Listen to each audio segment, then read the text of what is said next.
Usa ka tingog, usa ka katawhan.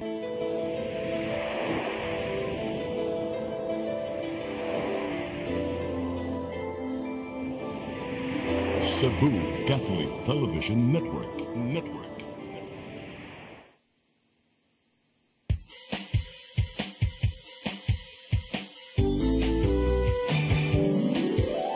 Hello Cebu, maayong buntag. Naksunta ang kahayan nga nagsugid sa matuod, kadagan sa panghitabo. Hello Cebu, maayong buntag Pinoy.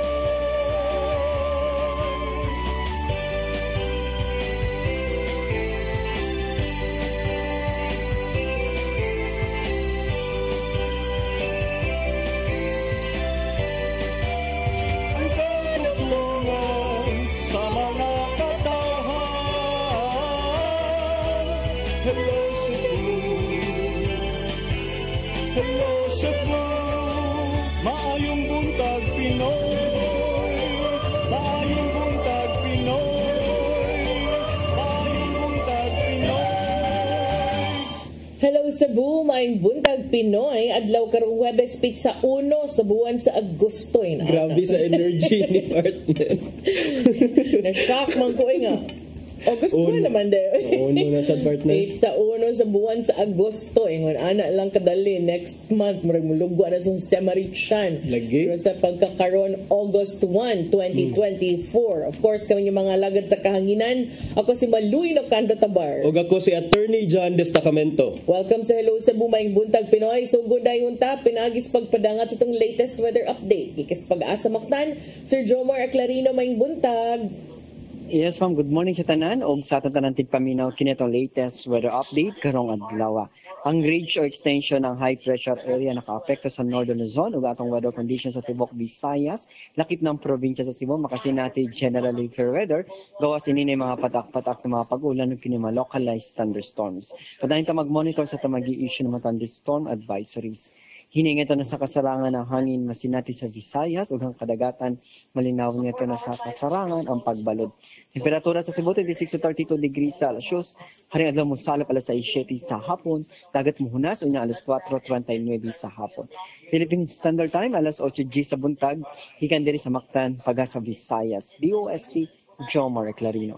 Daghang salamat Sir Jomar Aclarino ug may buntag niyo tanan dinas pag-asa Mactan. Karon arita sa atong front pages sa mga pamantalaang lokal ug nasyonal atong sugdan sa Sunstar Daily. Sa Sunstar Daily, MPUV leader cries, solution, not suspension. Sa Super Balita, nahagbong sa bus, patay. Sa The Freeman, BOPK bets for Cebu City's highest posts. Nestor Tomas for 2025 polls. Sa Banat News, nangulata og buntis, hubog nga sospek, sikop. Sa Philippine Daily Inquirer, mayors given list to shut down 402 illegal pogos. Og sa The Philippine Star, Pascual quits as DTI chief. Mao katong front pages sa mga pamantalaang lokal ug nasyonal. Sa among pagbalik mo ipadangat kaninyo mga balita nga nahipo sa itong kaubanan sa CCTN News and Public Affairs Team. Please stand by. Hello Cebu, maayong buntag Pinoy. Maayong buntag Pinoy. Maayong buntag Pinoy. Discover the beauty of the Philippines.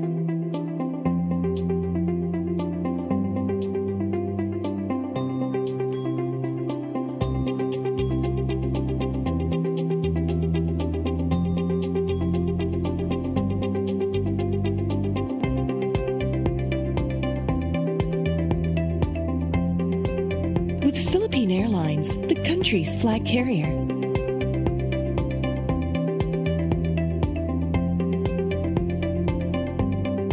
The airline that lets you feel the warmth of the nation.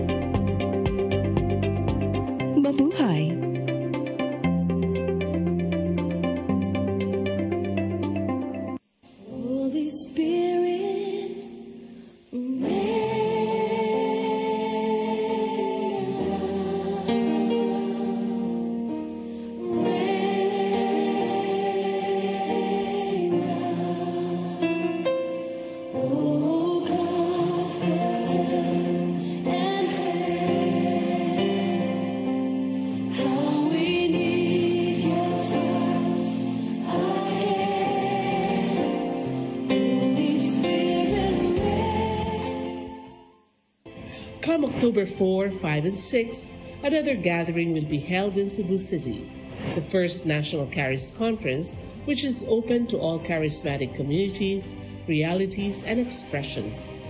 Hosted by the Brotherhood of Christian Businessmen and Professionals, the event will have interesting workshops and topics to help us grow in our various charismatic gifts and charisms. Watch out for more details about this event from our host BCBP in the coming days. Meantime, let's be ready to join these gatherings and pray for the outpouring of the current of grace in the Philippines.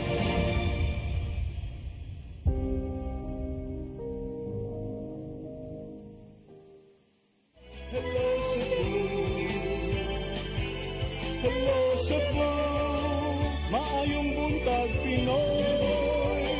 Maayong buntag Pinoy. Maayong buntag Pinoy. Balik sa Hello Cebu, maayong buntag Pinoy ug karon sa atong mga balita.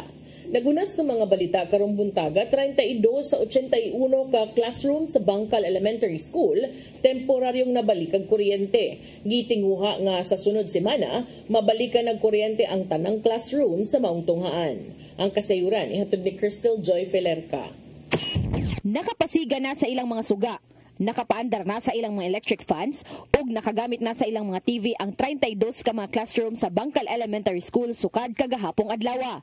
Kinihuman nga temporaryo lang nasuplayan og kuryente ang maong mga classrooms. 13 ka mga classrooms ang sa science class, 12 ka classrooms ang sa grade 6 ug 7 ka classrooms sa kindergarten. Matod sa Principal 3 nga si Evelyn Urungan, giuna usa nila ang mga classroom sa grade 6 tungod kay sila mo'y adunay regular schedule ug ang sa kindergarten nga mo'y ngit-ngit nga mga classroom. Giuna kay ngit-ngit jud kay didto. Mura siya gabi bisag adlaw. Apan karong adlaw naabtan sa CCTN News team ang mga project engineers nga gitrabaho ang mga wires sa grade 6 classrooms. Sigon pa ni Engineer Junmar Chudosio, usa sa mga project engineers nga kinitungod kay gikinahanglan nga adto na kini ikonekta sa main distribution panel. Ga-trip man gud siya, kay dili mada sa ato load gay katong sa main jud nato. Kung itapan nato siya, so ang amo buhaton ma'am, direkta lang namo siya sa main jud nato sa MDP. Nya karon mapasigay din ang mga temporary ra sad ma'am. Sigun usab sa principal nga ni adtong Lunes, gisusi na ni Mayor Junard Hongchan ang sitwasyon sa mong eskwelahan ug karong simanaha gidugang niya nga maabot na ang mga gikinahanglang materyales nga gikan sa school education funds. Usa sa dakong trabahoon sa mong eskwelahan mao ang pag-rewiring tungod kay dili na luwas ang mga gagmay nga wires nga kasamtangang gigamit niini. Pantang mga dagkong wire ma'am kay para dili gid siya magdili masunog ma'am, makalikay na tong sunog nya. Di mo overload man sa imong ma'am, gagmay kay gamit ng mga wire manang nagawa pa sad mi ma'am na maabot ng wire mga. Apan mi pasalig si Engineer Chudosio nga sama sa ilang nasabutan sa mayor, masuplayan na og kuryente ang tanan classroom sa sunod semana. Crystal Joy Felerca, CCTN News. Bureau of Fire Protection 7 gihangop ang planong pagbalhin sa ilang operasyon ngadto sa laing dapit. Kabahin kini sa gitinguha nilang modernisasyon sa ilang ahensya. Ang kasayuran ni hatod ni Gian Navarro. Abli hinuon ang Bureau of Fire Protection 7 sa sugyot sa Cebu City Government nga ibalhin na lang ang ilang operasyon sa laing lugar. Kuminumduman, buot ni suspended Mayor Michael Rama nga papahawaon ang BFP 7 sa kasamtangan niyang lokasyon sa Barangay Pahinas Central, Dakbayan sa Sugbo. Alang kini sa gitinguang pagpalapad pa sa Cebu City Medical Center nga nahimutang raw sab sa susamang dapit. Matod sa ilang Assistant Regional Director nga si Fire Senior Superintendent Rogelio Bungabong Jr. nga dili sila babag sa unsamang plano sa city government. Gani ipahaom lang sa gitinguhang modernisasyon ang ilang buhatan diin may mutang na sila pohon sa bag-ong lokasyon. Usa sa maglantaw nga bag-ong lugar nga kabalhinan mao ang South Road Properties. Continue sa coordination sa city, sa Bureau of Protection, panagaan yung halo na. Dito lang ang protocol na moderno sa regional office. Usab nila nga angayan lang ibilin ang fire station gikan sa kasamtangan nilang lokasyon. Pinasubay kini sa hangyo gikan sa mga opisyal sa Barangay Pahinas Central aron makaresponde kung adunay alarma sa sunog sa ilang lugar. As long as natagaan niyo ka na doon na i-supra pa o i-unit para dito rin mapatuloy. Hindi man sa napatukunan lang mas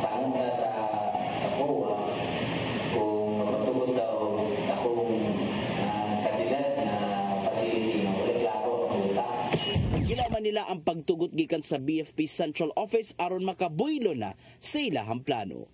Gian Navarro, CCTN News.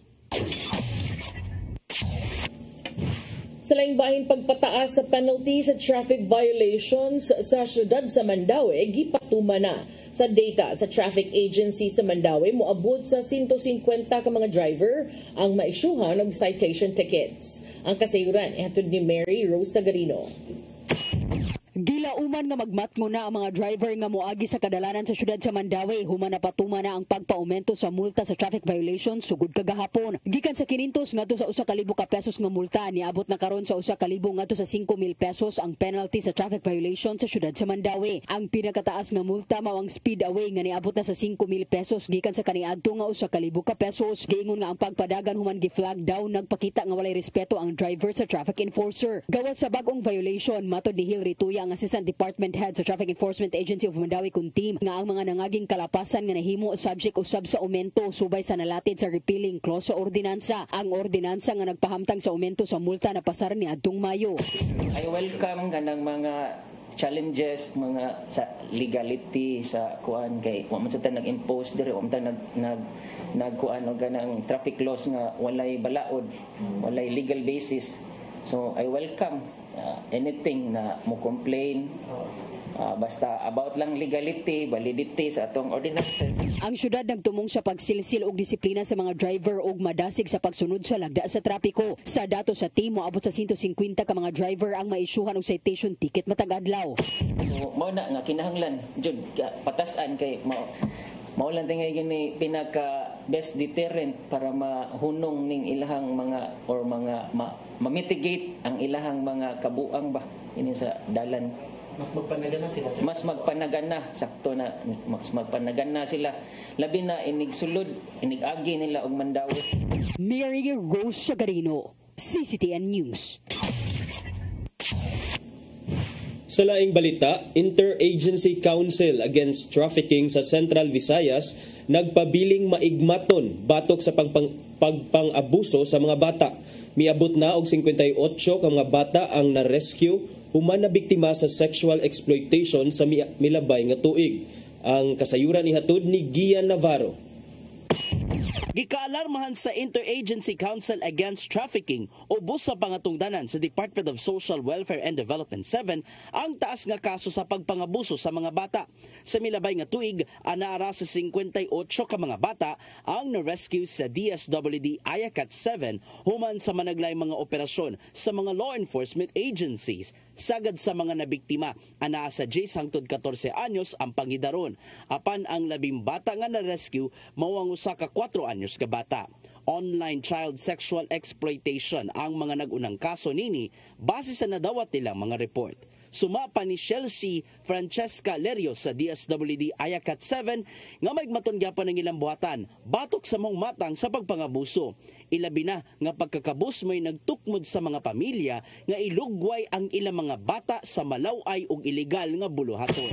Ay mga nagpakabana, so nag-report kit sila silang barangay, sa police station or even sa DSWD, which is I believe mao siguro na nitaas ang cases na na-report sa MUA for 2023, but the challenge here is ang mga unreported. Sa gihapon, nakigalayon sila sa Philippine National Police ug National Bureau of Investigation aron pagsumpo na sa maong binuhatan. Samtang magpadayon ng DSWD Ayakat 7 sa paghimo og information campaign ngadto sa mga hotspot areas nga posibleng adunay child sexual exploitation. Ang ilang buhatan ni abag usab ngadto sa mga na-rescue nga bata human sa malampusong operasyon. Gikan kini sa physical, psychological o guban pang matang sa abag nga ilang mahat. We have to remember na maybe ang kaning area is napailain na mga cases. So mo atong gina-emphasize nato ang reporting system sa atong mga barangays, for example. Kidagan pa kaayo ang mga unreported cases. Gian Navarro, CCTN News. Sa atong katapusang balita, rider nga migukod sa usa ka SUV nga naka-hit and run patay sa usa ka 58 anyos nga lalaki sa Virama niadtong milabayng semana, gipasidunggan sa Traffic Enforcement Unit sa Cebu City Police Office. Ang kasayuran ihatod ni Arnold Bustamante. Gihatagan og pasidungog ang joyrider nga nakakita sa pagkahitan ran patay sa usa ka lalaki nga nagbaktas kini sa kalsada sa Virama neto gamiging Biyernes og migukod sa SUV driver nga nakabangga sa biktima. Si Rainer Casas, 35 anyos, gitunulan ng plaque of appreciation ni Police Lieutenant Colonel Miguel Andesa, hepe sa Traffic Enforcement Unit sa Cebu City Police Office. Siyang buhatan uban ni Road Management Authority Assistant Department Head Attorney Ken Francisco Hunggoy. Gawa sa plaque of appreciation gihatagan usab ni Casas og gamay nga kaso grocery items aron dunay mauli sa iyang pamilya. Mato ni Andesa nga ang gibuhat ni Casas dako kayo og natabang sa pagsulbad sa maong insidente. Di na nagpanila ang driver bisan pa man nga wala na mopasaka og kaso ang kabanin ni Procolito Alquisalas nga taga barangay Kandugay, lungsod sa Barili, probinsya sa Sugbo. Unang-una nagpasalamat ni Yugda po sa ato ang rider, sa joyride rider na si Rainer Casas sa pagtabang sa ato ang investigation sa Traffic Enforcement Unit kay kung wala pa ni siya magpakabana, possibly nagtagbaw tagpangita sa CCTV karon nagsubay-subay pa ta. At least sa iyang gihimo na effort na iya gigi apas katong nakaligis og pedestrian na namatay tao. So at least na ni-cooperate pod ang involved na party. So that's why na kuanday na to ang kaso na tulpad. So daghang kay salamat sa ato ang rider mo na atong gipalipayan siya bisag sa ginagmay lang na butang sa ako ang level as Chief Traffic Enforcement. Ang Assistant Department Head sa Road Management Authority sa Kagamanan sa Dakmen Sugbo nga si Attorney Ken Francisco Hunggoy nagkanayon nga ang Traffic Management Coordination Committee midusog resolution sa board aron pasidunggan ang maong rider. Nakadaig si Hunggoy sa gihimo sa maong joyrider tungod kay nagpakabana gyud kini sa nahitabo sa palibot sanglit nakatabang kining dako ngadto sa kapulisan ug sa mga traffic enforcers nga tungod ani niawhag siya sa publiko nga sundon ang gihimo ni Casas. Nagpasalamat si Casas sa gihatag nga pasidungog kaniya sa TEU nga bisan sa iyang gihulagway nga gamay niya nga natampo diha sa kadalanan apan gihatagan kini gibugaton sa mga opisina. Giangko niya nga atol sa mga insidente di nakita niya nga nabanggaan ang usa ka tawo walay lain nga nabutang siyang unahuna mao ang pagtabang nga madagpan ang nakabangga niini. Salamaton ta ma'am nga giila sa kapulisan at saka local government nato. Siyempre simple lang tong gibuhat ma'am pero ako ko ipakusa pa ma'am nga na-appreciate na nila na-appreciate ang ato ang effort. Although gamay ra effort to tong gigster eh ni-cooperate man ang kuan pod tao sa tuwa makadaan ang Mensahe niya sa ubang mga riders nga sama niya nga kung doon na sila masugatan o masaksihan nga aksidente din ang nakahimo nini nagdumili sa pagtubag siyang salaod pinagi sa pagsibat labing maayo nga mutabang sila nga masulbad ang krimen. Sayon ako sa mga kapwa nako riders na naay atay katabang sa kapulisan sa traffic or unsa ba na sa dalan tabang ta kay laylay magkinabangan kita rapod. Sinunggan usab ni Andesa nga mga personel nga nagkugi silang trabaho sama nitong daghagan nga nakpan nga mga manapason sa balaod sa trapiko. Arnold Bustamante, CCTV News. Mga katong mga balita nga nahipos ng kaubanan sa CCTN News and Public Affairs Team. Nga katong nakita kagahapon sa mga balita sa Sairi 47. Dili na mo ang angon, break sa mi, ug sa atong pagbalik atong mga paghisgot-hisgot. Please stand by. Hello Cebu, maayong buntag Pinoy, maayong buntag Pinoy, maayong buntag Pinoy. Discover the beauty of the Philippines.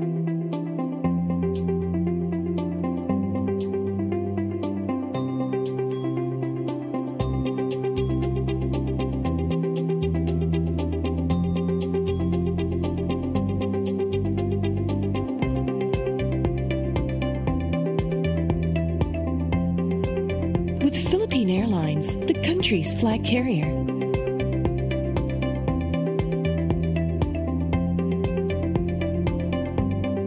The airline that lets you feel the warmth of the nation.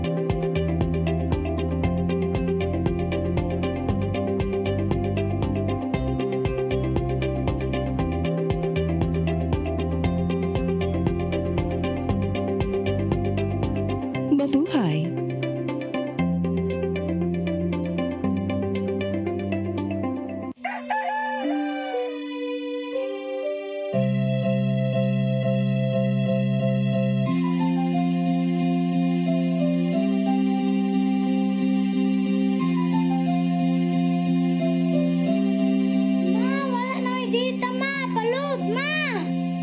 Sorry ma'am, na-late ko.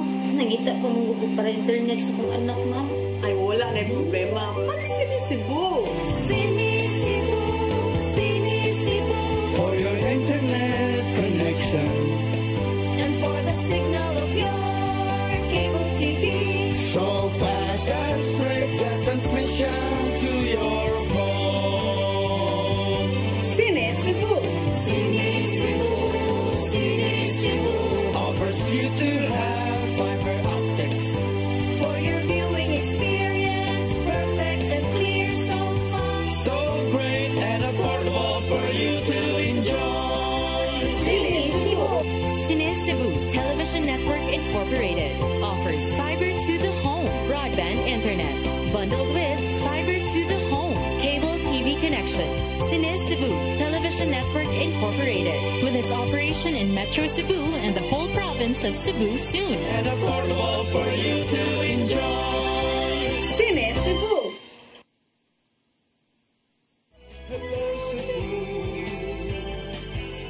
Hello Cebu, maayong buntag Pinoy. Maayong buntag Pinoy. Maayong buntag Pinoy. Balik sa Hello Cebu, may buntag Pinoy. Nya arita sa tong paghisgot-hisgot partner. Gusto na ko ning hisgutan kining bag-o nga balita nga didto sa Kauluhan sa Metro Manila kuno ang Department of Agriculture miingon nga mag-open sila og 4 ka kadiwa outlets nga mamaligya na karon og well milled rice at 45 pesos per kilo.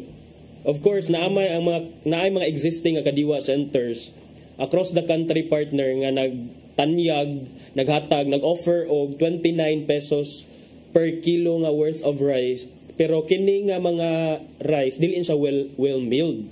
Ang naka different aning bag-o karon gi-offer is well milled. Ato pa nindot ni siya quality. Na kung itandi nimo sa mga competing commercial well milled rice in the market partner, mas barato ni siya by 10 pesos. So kay 45 raman siya niya dahil naamon ko no sa mga 50 to 55 pesos per kilo ang naa sa ang presyo ani sa merkado, sa usual nga merkado. So mauna ni ang giingon nga response sa DA natong atong unsa ni promise ni Marcos, Presidente Bongbong Marcos Jr.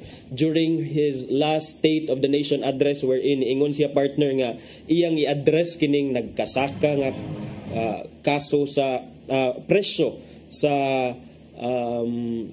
bugas. And then iya sang himuon kay matod pa niya kadiwa ko no, the kadiwa program is an effective program, so he intends to make it permanent.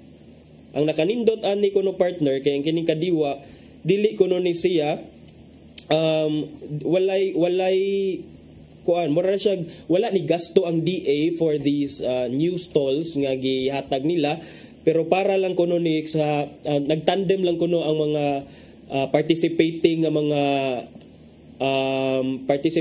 mga businessmen o ang mga lokal nga kagamhanan. Unya mao lagi natong pangutana kay didto ra sa Manila, and then hopefully ma-replicate ni siya diri, but ato sang tan-awon na kanundom ko part na nabuhat na diri ni Gov Gwen pero wala na himo sa uban murag iyang gi 20 ga ito iya ha tinuod so, na ko pwede ra gid ay pero lagi unsaon sad sa uban pwede unta to nila sundon kay murag mas naguna pa si Gov og implement kaysa sa mga tao sa presidente. Tinuod partner. So kaning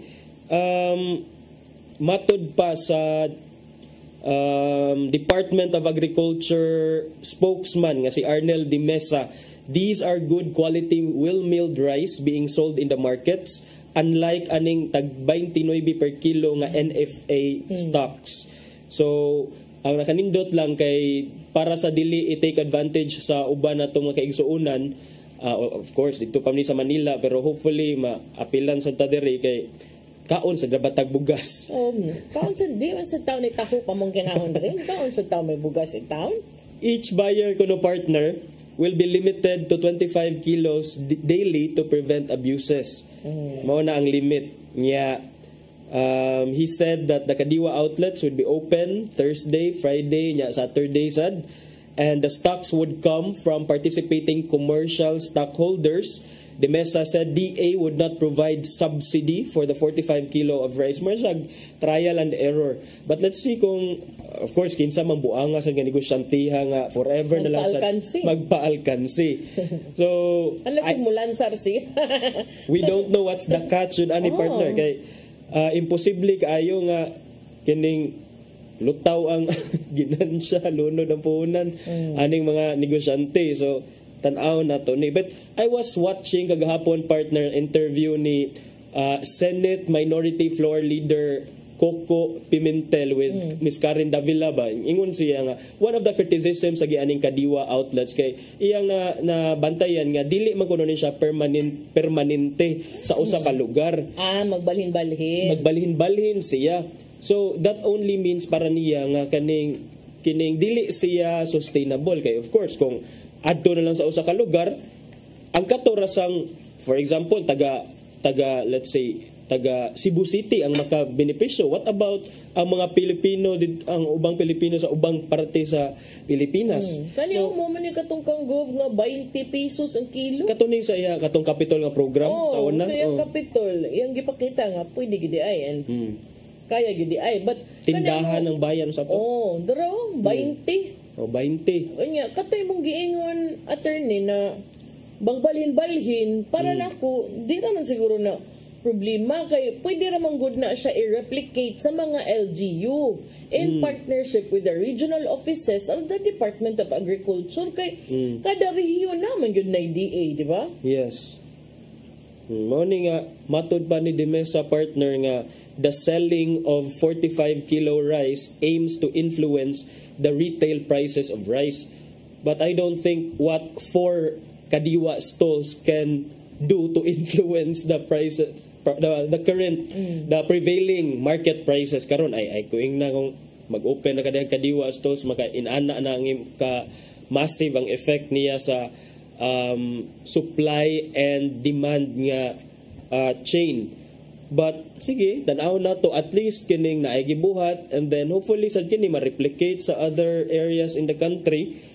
And then katunindo to sa partner no nga dili magsalig sa national government na ay mga LGU nga on their own initiative. Pwede ra gyud ta good kay in partnership with the national agencies kaya ra kaayo kung buto na makahatag mangay mo din hagbugas inig panahon ting election kana na ba noong pakunhuro ninyong presyo. So pwede ra gyud kay na and I think the president will appreciate that kung kamo mismo nitabang sad mo sa iyahang programa nga mo'y katumanan sa iyahang campaign promise. No, si Gobo nagkuan nagkilo-kilo.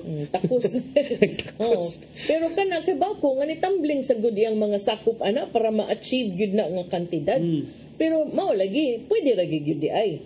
Yes, kay hopefully dili ni siya permanent man ang atoa nga in the meantime subornoha ama kining kining ma-subsidize or mahatagan o abunuhan ba matabangan na to ang ato ang mga kaigsuonan who are suffering now sa mahal nga presyo sa bugas kay again rice is a staple food sa mga Pilipino so maoy asa ta moabot ngita itag bugas bisag asa pas kalibutan gusto mo na siya partner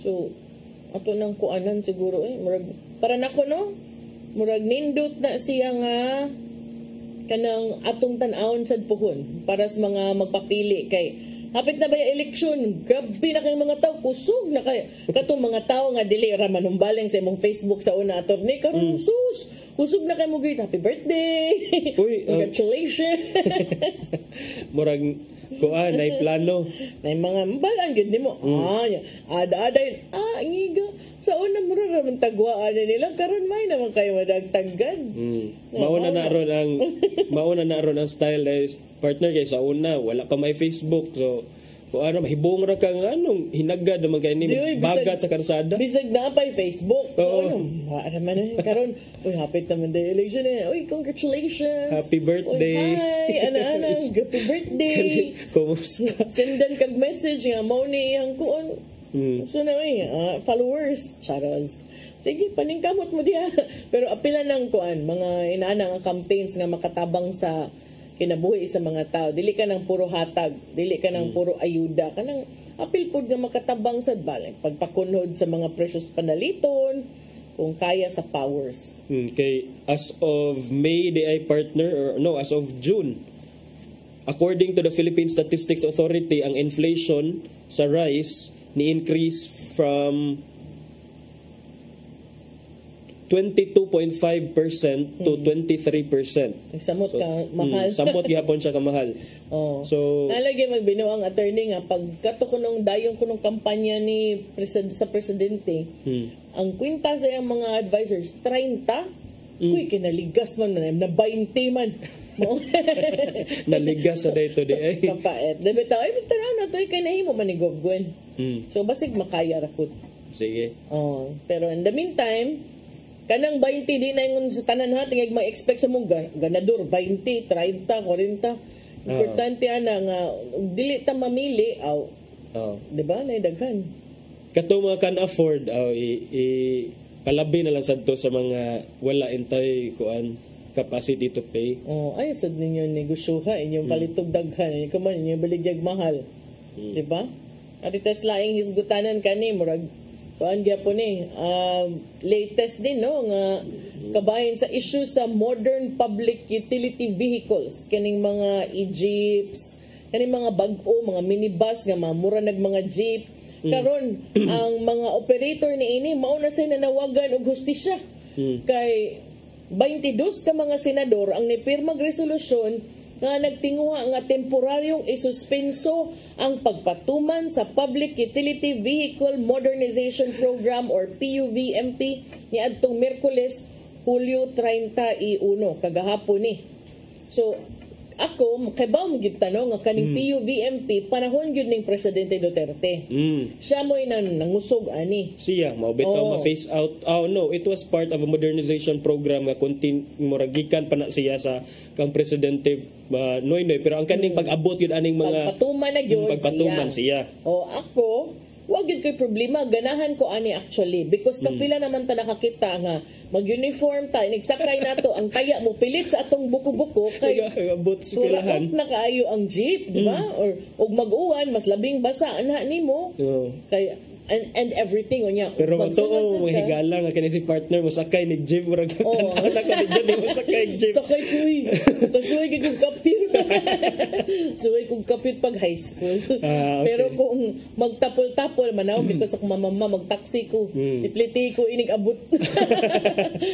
Way buot. Karon murag din. Karon na. Pero tinuod makasakay kog taxi before niya kanang siyempre, musakay kong motor kay before akong papa pag elementary na yung motor. So, ang ako naging problema sa motor, nagabot naman sa eskwelahan. Imong buhok. Gari, nakaayo niya. Ang imo uniform. Humot na kayong tambutso. Pero at least, kabaw ko musakay motor. Kabaw daw. Kabaw ko mo motor po. Pero kani sila, luoy kaayo. Kay ako ganahan naman gid ko aning PUVMP kay limpyo, bag-o, aircon, komportable. Ang ako na yung usang nga di ganahan ana is ang batasan sa mga nag-drive nga murag jeepney driver nga style pero ni samot kagara ang uban kay dako ng ilang sakyanan. But other than that, I'm so okay with this unta. Karon ang akong nakuyawan sa gibuhat aning mga senador, posible namang gud nung mamalik na sa itong mga karaan kay nagsugod-sugod na rabag pamaliksdan katong mga kagang-kagang na kaayo nga magsunod ka, maglibog ka o mo-overtake ka. Unsay rason nila partner nganong gi-hold temporarily ang implementation sa modernization? Ambot nila nausa na sila. Ilahang gibase sa pagsuspenso kining gi-estimate nga 17% matud pa sa total jeepneys and other PUVs nga wa pa naka-consolidate as of April 30. Pero ang ako ba, nganong imong isakripisyo ang kapakyas o pagdumili sa pag-comply sa uban alang ni adtong mga nituman in town. Mausad.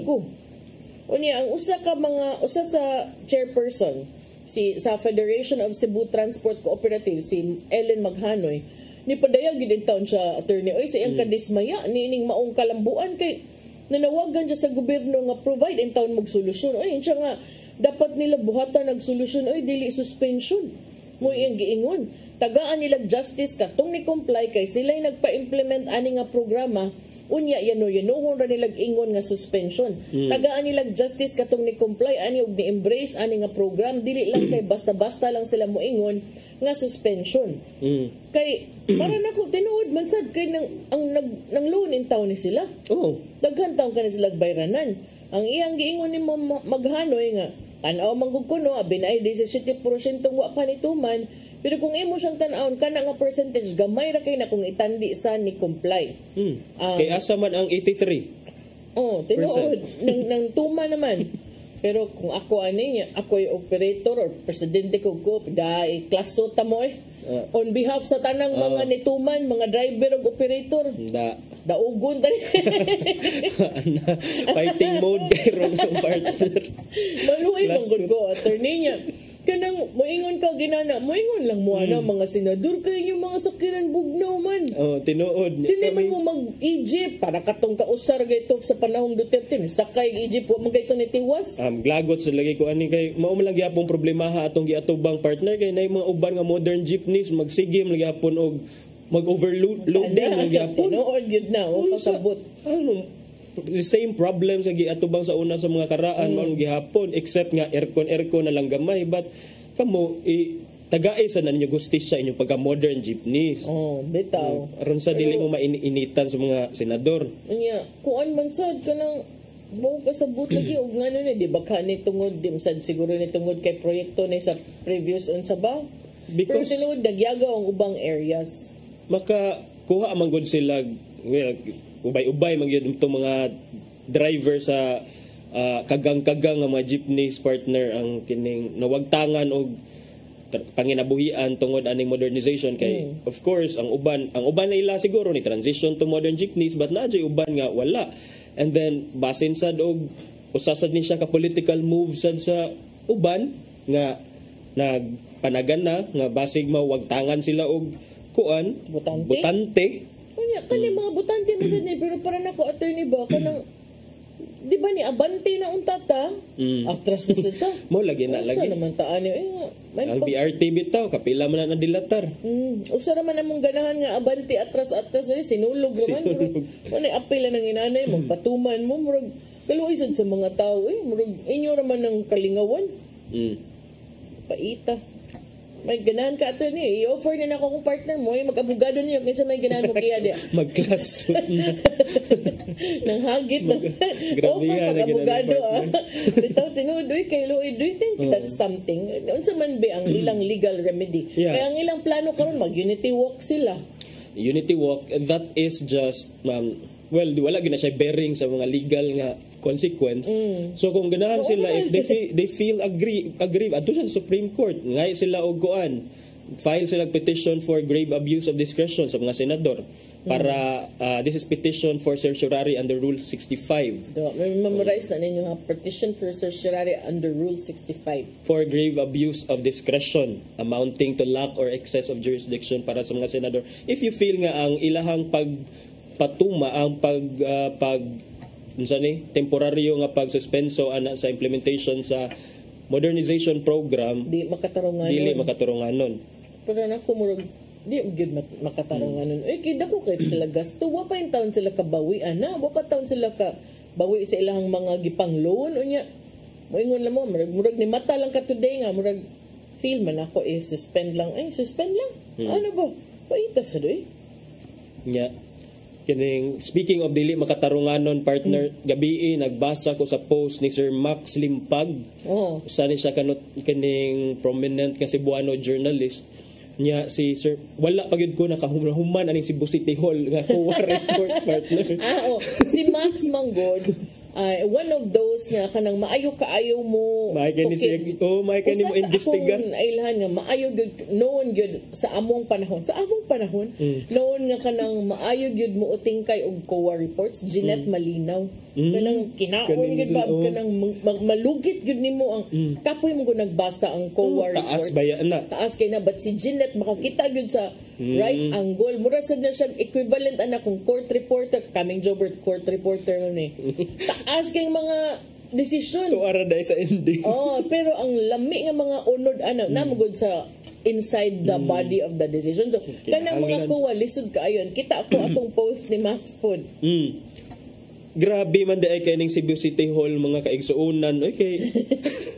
Liman ka, overly delay ang pag-process sa mga payments for contractors and suppliers ranging from 53 days to 637 days. Kana mo grabe kay ka-shocking. Liman ka anang 637 is 2 years. That's 2 years. Paita. Kining grabe kuno ang burokrasya, grabe ang circuitous processes, grabe ka inadequately trained ang mga personnel, that the conclusion is only that can only lead us to one conclusion. Bati ang pagpadagan sa City Hall. Unsa man ning tuiga? Butang isa. This is the COA report, audit of transactions sa Cebu City Hall pag 2023. Ang official nga report will be posted on the website of the Commission on Audit ika-December pa, but naaman ni advance copy ang mga local government units around this time. Nakakuha og access ang mga reporters kay maybe murag ilang tukion during the council session, so murag ambot kin as giun sa nila, so mura nakakuha sila copy sa advance copy, and then mauni ang gi-post ni Sir Max nga mga pipila ka mga tipik sa kato. So the processes at Cebu City Hall are contrary to the ease of doing business and efficient delivery of government services. Gusto magkata nga dili na nato lisod-lisod dun. Kana Singapore like nya. No matter how much we say with digital online process, nagpabilin ang findings sa Commission on Audit nga consistently over-delayed. When you say consistently over-delayed, it's not just kausa na delay, but overly delayed. Over-delayed pag yun. Grabe. So abot lang sa una. This is not something new. Karon na formalize lang siya because gi-call out sa COA, but before this daghan na kay tag mga nabasahan sa Facebook, magyaw-yaw kay even mga simple as mga awards sa sinulog something or kining mga Kang Aldo mahangod karon wa pa na bayran mga inana ba mga ginagmay nga kuan, and then it will take time kay wala na process. So what unsa man day na giingon ang kuwa nga tan-awa na ninyo diha kung wala bay mga proseso nga pwede nato ma-expedite, pwede nato ma-do away with, dili pwede nato skip kay para mas mapadali nato, because it's giving us the impression nga dili mo makahibaw mga kuan mo diha, dugayan mamayad. And then kung supplier ka, remember nga kini mga suppliers, kini mga businessmen, patod pa sa post ni Sir Max, which I agree, ang loan sa din sila kapital. And then ilan na sa ning i-roll ang ilahang ang ilang ilang receivables nga madawat sa City Hall, so mao sa ibayad dito sa ilang payable. So and then kung wa kay madawat sa City Hall, kay sige lang kag pasalig, laway repuhunan, balik lang sunod buwan. So unsa may mabayad sa mga negosyante? And then what does it speak of kuan City Hall? So mo na nga according it's badly run kuno. Mubalik ko sa akong giingon kagahapon, attorney, that the Cebu City Hall is not filled with people nga karon lang nakalingkod sa katungdanan. It is not filled with people nga karon lang nakatrabaho gobyerno. On the other hand, or the exact opposite pa gani, it is filled with people nga taud-taud nang nagserbisyo. Sige tagpang-award din ha during kanang Charter Day o kanang mga service awards for excellent performance of the service. Unya dugay de kay tamubay, overly delayed di ay ang ato ang mga consistent over delay ang ato ang mga transactions and payments, and then sa usa kuno ka proseso, sa usa ka transaction, the City Hall is so inefficient in processing payments that in one of the sample transactions COA looked into, City Hall took 35 ka steps. Auditor said this is simply unreasonable and indicated bureaucratic inefficiency. So hopefully bureaucratic in itself is a negative word ba, but punan pag gid nimo inefficiency mo gabiha na anay. And to think na atay kana laging ease of doing business. And naatay kining unsa to, kining anti-red tape law. And then, Nabagoy na preso anang red tape pero go man koy. Ambot lang gyud mao na kay miingon man sad nga kuan. Moingon man sad nga daghan sila giatubang nga mga laing mga butang pero mo lagi na. Hey, it's now. Ang akong question, why is it so difficult to release these things and it's so easy to pay suppliers for pack meals, buffet, venues, out of the country trips? Basig mas dali dito partner ang kuan, mga unsa. Ang processing? Dali ang processing dito, takaibaw. Pero wanang wala man ta nakabasang mga inani nga mga report sa other LGUs. And to think, we are Cebu City. We're supposed to be Singapore-like. Dapat establish na unta ato mga sistema diha sa City Hall. So, but lang kung unsaon ni sa ato ang mga leaders diha sa City Hall. Pero we are just concerned because daghan naman good sad ang nagyaw-yaw kay kinang it's unfair sad on the part of mga suppliers, on the part of katong mga winners of awards nga wala na bayaran.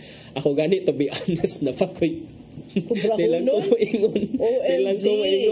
Pero ipapirma may kontrata niya na 2023 na patoy niya ambot. Unsa na tong libro. Pero sa concern diha nga kaning kuan official diha. Sa chat? Ay kung kuan na libro ba ya? So I think sa kuan history ato ba ay na lang mo pagpapirma kay na actionable ra ba tong document kay ni pirma nang pinirmahay man taon niya dahil human naman atong serbisyo panghatag so kapay na ako ingon na sao na lang nya kapait jud partner kay mo tay oras pero mas pait gid nga 2023 pa kani pirma pero basin na sa atong quincentennial celebration 2021 na siguro kang dunya daysil oy nga wa pa ka nahumban diri pa naaman dayon naaning kag mao na gingon bahala ginagmay basta kanunay naay dinag ko pero laway naman. Oo, yun. Kapait. Sige, attorney, ikiyan actionable ba yato? Sample ba? Sample. Amigo na to na si Sir Brainer. For sure sad napanay. Ato lang nang aton lang hatagan pag dugang lugway. Pero dot sa gamang mustata sa status ato kay murag nagpinirmahay man ta nato kontrata. Bitaw. Wa ka to date. 2038 pa to. Kung piyansa kay ka na, lipat lang ka ba? Sige, morning home nun sa atong programa niya kanang ato sang ipadangat kining giandam ni Tatay Dodong sa panghinaot sad nga atong mga nakaingon sa kalangay basbasan og apil ba magampo man sa Tatay after ampo sad mag-apil din ha para in taon kuan na taon loy sad akong partner gatong uban nga wala pa nabayaran sige ani ang pulong og kinabuhi ni Tatay Dodong Limchua.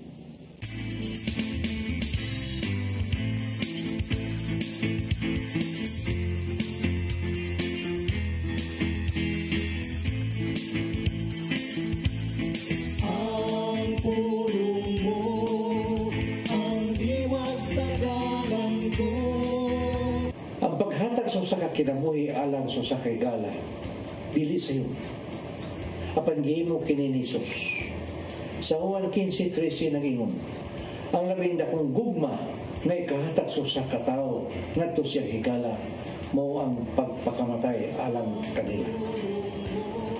Kamo akong mga higala kung buhaton ninyo ang isugo ko kaninyo tingali kita pagapangutana. Ana ka ba karon ang panahon nining mo kinaiya? Ug nganong gisugo man kita ni Jesus sa paghimo nining buhata? Sa ato padiay kini ang gihimong sumbanan sa Ginoo sa atong gugma, sa atong sikingan. Kay siya mismo bibuhat man usab nining tungod siyang gugma kanato. Huwag sapayan ni Jesus ang kamatayon sa krus. Tamis niya kining adlaw. Sa Juan 15:13 nagingon, Ang labing dakong gugma nga ikahatag sa usa ka tawo ngadto siyang mga higala mo ang pagpakamatay alang kanila. Kamu ako mga higala kung buhaton ninyo ang gisugo ko kaninyo. Tingali kita makapangutana anang pabakha karon panahona kining maong kinaya. Kung nganong gisugo man kita ni Jesus sa paghimo nining buhata. Sa ato pa ay kini ang gimong sumbanan sa Ginoo sa atong gugma sa atong isikaingon. Kay siya mismo mibuhat man usab nini tungod siyang gugma kanato. Huwag sapayan ni Jesus ang kamatayon sa krus. Tamis niya kining gidawat tungod siyang gugma kanato. Sa 15:9 nag-ingon, nahigugma ko kaninyo, ingon nga ang amahan, nahigugma ka na ko. Pabilin ka mo sa akong gugma. Kato lamang tao nga doon ay gugma sa Ginoo, siya kasing-kasing ang andam nga matubang bisan sa kamatayon. May so, mo kini ang pulong na naghatag ugiya sa atong kinabuhi. Pagampok kita. Nang itong naman, dili sa iyo ng imong gibuhat, alang ka naman. Dili kami tapos tungod kay kami mga makasasala. Gugma ang hilabihan nga natukod kanimo. Naunta, asuklian sa namo kining dakong sakripisyo nga imong nabuhat. O higugmaon ka namo tungod kay una mo kaming gigugma. Amen. Dan sama sana. Ang pulong mo, ang diwat sa dalang ko. Pulong kinabuhi ni Tatay Dodong Limchua mo ay nagtapos sa atong tulumanon. Dagang salamat sa Philippine Airlines. Thank you sab nila ni Archbishop Jose Palma, Nanay Diana Limchua ug Tatay Dodong Limchua. Thank you, Sir Dennis Tabarg, itong mga kaubanan sa TOC, Sir Robert, Miss Inday, Sir Matmat, Miss Joanne. Sir Michael, Sir Rodel, Sir Raymond, Sir Bruce, ug Sir Ferdy, thank you. Salamat sa inyong pabakig-uban. Ako si Malu Inocando Tabar. Ug ako si Attorney John Destacamento. Join us again tomorrow sa itong programang Hello Cebu. Mayong Buntag, Pinoy. God bless us all.